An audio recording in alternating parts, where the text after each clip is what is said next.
I was born and raised in Brooklyn, New York. As a matter of fact, it was during the Depression, 1939. And my mom and dad lived with my grandparents who were immigrants from Italy. What my parents gave me, certainly my father, was a work ethic. And I really have used that my whole life. And we moved to Long Island in 1950, 51. I can't remember the exact year, but I was going into the 8th grade. And what happened was a guy came over from Mepham High School. His name is Sprague Gardner. And what was happening is Long Island maybe had 12 high schools. Right now we have 110 high schools. So Sprague Gardner came over to all these new schools that were popping up. And then Sprague would talk about wrestling, and then they were doing moves and all of that. And I said, wow, this looks pretty, being a city kid, you're used to fighting. It seemed to be pretty exciting. So it was 10th grade, I went out. Wrestled JV a few times and beat everybody up. And then he moved me up to the varsity. And the bottom line is, that's how I got started. A friend of mine was in an engineering school at New York University. And at that time, they wanted to expand their athletic program with wrestling. So I had an opportunity, I visited them, and I just had to take a test. In those days, we didn't have college boards. My grades were good. So I really wound up getting a 4-year education out of NYU. And then competed in different events and won the conference championships. They had a Wilkes tournament those days. They only had one tournament in the whole country during the Christmas time, and that was the Wilkes. So I won that a couple of times. So with that, then I wrestled for the New York AC for a couple of years. Finished with my wrestlings, and then I was lucky enough to go back to get a job at teaching at Massapequa High School. So I started coaching in 1962 at Massapequa High School and finished up in 1977. I left Massapequa for coaching, but I was still teaching, and I became the head coach at Hofstra University for 2 years. Shortly thereafter, I left Hofstra. I gave up the position at Hofstra, and I took a leave of absence, and I moved to Stillwater, Oklahoma, because I became very involved with the United States Wrestling Federation.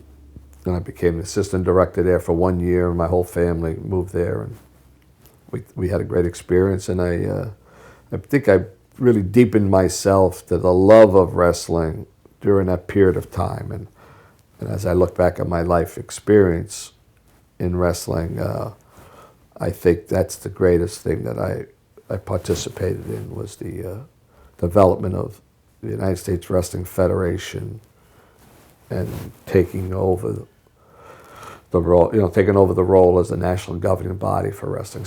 Al Bevilacqua is one of the greatest personalities in the history of wrestling. USA Wrestling would not be what it is today if it weren't for Al Bevilacqua. In fact, in 2006, USA Wrestling bestowed its highest honor on Al Bevilacqua, naming him the USA Wrestling Man of the Year, in particular for his work with the Beat the Streets program in New York City, which Al leads the nationwide effort today for USA Wrestling. USA Wrestling is very grateful for all the work Al Bevilacqua has done for our sport. Aside from the United States Wrestling Federation involvement, I think the next thing that I can look back on that I feel real good about is the Beat the Streets program. And beginning it with Bill Crum and myself was we got lucky and got Mike Novogratz involved very early on. Without Mike Novogratz being involved with the Beat the Streets, it would have been, we would have had it, but never to the degree that we now have it. And it's allowed me to go one step further through the Beat the Streets USA Wrestling program, where we now have 12 cities that are following the model that we created, Mike, myself, and Bill created in New York City. I can tell you, Beat the Streets is one of the best things happening in America for our youth and our sport. And you can't think of a better leader, a person with the vision to help lead that organization and the youth of our wrestling, of Al Bevilacqua. Al's been just a tremendous force in our sport. Well, I'll tell you, as one of the people here at USA Wrestling that has a lot to do with marketing, whenever the phone rings and Al's on the other end, I know I'm going to learn something.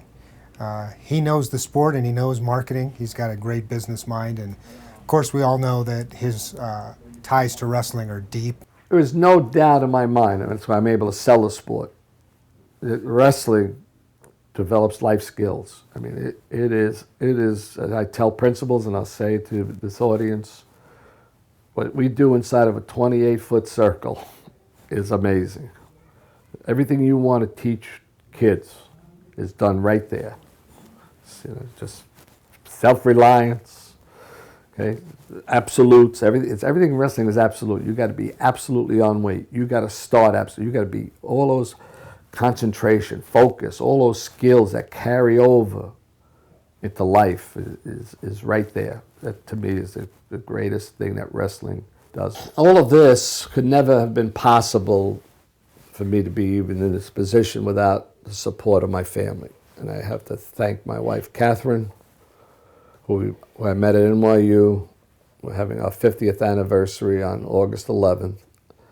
We raised 6 children together, and even my children I really have to thank them for understanding all the times that I traveled all over the world. Well, for the Order of Merit, and really is based on your body of work over the course of a lifetime, I mean, you couldn't have a better honor for my father because he truly gave his life to this sport. Being recognized by the Hall of Fame, just think of where I came from. Well, I worked here, and I was very good friends with Bob Dellinger, who became the first. That was his job with the Federation, to be the curator of the National Wrestling Hall of Fame. So that every day we would talk about it. But what caught my eye one time, because I know the man, was Joe McDaniel.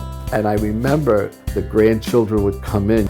He'd be showing them the plaque and all the achievements he did, and took pictures with them, and it kind of really stuck in my mind, and here it is. And this is why I help, I'm involved with the Hall of Fame and trying to raise money for it, and try to fix it up, and whatever I can do to donate, whatever. It means a lot to know that, that same could happen maybe with my grandchildren.